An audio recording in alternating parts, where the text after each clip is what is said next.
If you want to learn about politics in Tübingen, you can start by looking up a fruit tree, or you may find Boris Palmer. He's the son of a fruit farmer who imparts knowledge about tree maintenance to students from Tübingen University. And as a bonus, they get an introduction to politics. If I had 150 people over 55 and more than 50% of them voted for the CDU, I'd say that politics is just like this tree. The black part has already died off and only the green will continue to grow. This allegory may not be so relevant if this man wasn't a member of the Green Party and the mayor of Tübingen. Pruning fruit trees helps him to understand the nature of politics. The classic fruit farmer always voted for the CDU. I think the secret to the Green Party's success is that we've reached people that were previously unattainable for us.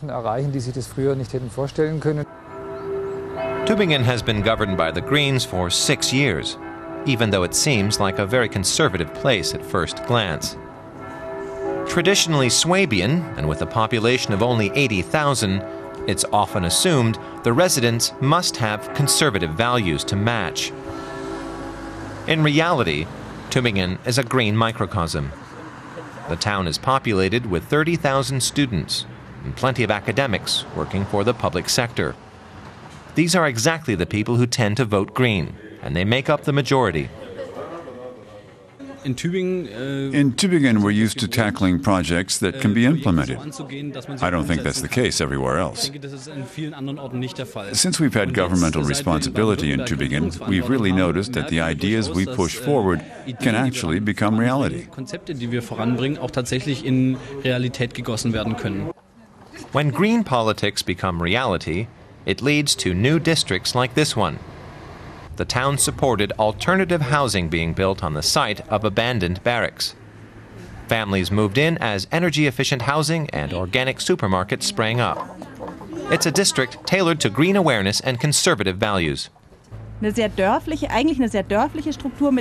very village-like structure, combined with an urban structure.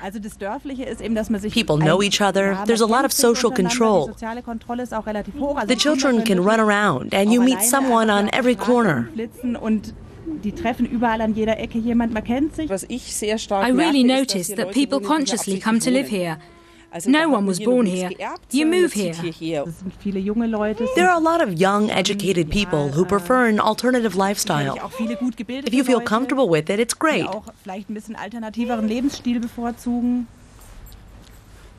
But perhaps it's not for everyone.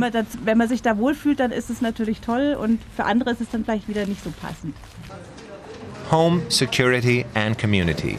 These are bourgeois ideals that have been tinged green. The Neckarblick Building Association plans to move here this summer. They were lucky to get a rare and sought-after plot of land in Tübingen. Here they found their green home.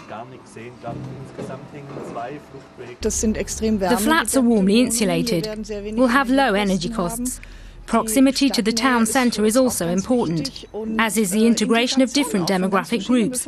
That's green to me. Tübingen's green side is obvious at first sight. Few towns of this size in Germany are this dedicated to local public transport. They've also lowered their CO2 emissions by 10%, and it's all helped Mayor Palmer rake in votes. It's allowed him to reach people who wouldn't normally associate with green politics.